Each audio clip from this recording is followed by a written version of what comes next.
আরেকটা ছেলের হাত ধরে পালিয়ে যায়, যে নারী স্বামী রেখে সন্তান রেখে আরেকটা পরপুরুষের হাত ধরে পালিয়ে যায়, ওটা নারী জাতির কলঙ্ক, পাষাণী ডাইনি ছলনাময়ী বিশ্বাসঘাতক নারী, রাক্ষসী মহিলা। পুরো নাজির নারী জাতির কেমনে পারলাম আর স্বামী রেখে সন্তান রেখে আর একটা পরপুরুষকে তোর কেমনে ভালো লাগে?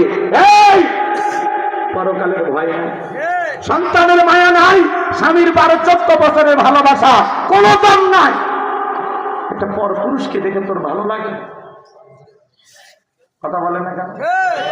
এই পরকীয় সমাজে আছে না? না, এই পরকীয় অবিশ্বাসের হাজারো পরিবার। কয়েকদিন আগে বাজার এই পরকীয়ার কারণে বগুড়া শহরে 3টা মার্ডার, 2 বাচ্চাকে মারছে, বউকে জব করে মারছে।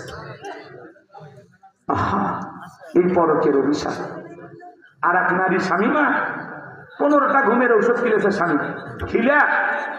আপনারা কলম বোঝেন, কলম বোঝেন, বিল্ডিং বাড়ি করলে কি করেন? ওই কলমের সাথে মাথা নিয়ে যায়, আশ্রাইতে আশ্রাইতে মাথা ফেলে করে। এই পরকের অভিশাপে হাজার হাজার ফ্যামিলিতে অশান্তি। কথা বলে ঠিক না? আছে না? আছে না?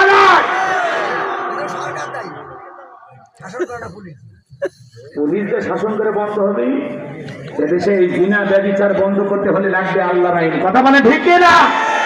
আল্লাহর আইন দিয়ে একজন জিনাকারী নারী পুরুষের বিচার যদি করা হতো, বাংলাদেশের ইফতিজিং জিনা ব্যভিচার পরকীয়া কমে যেত। কথা বলে ঠিক না?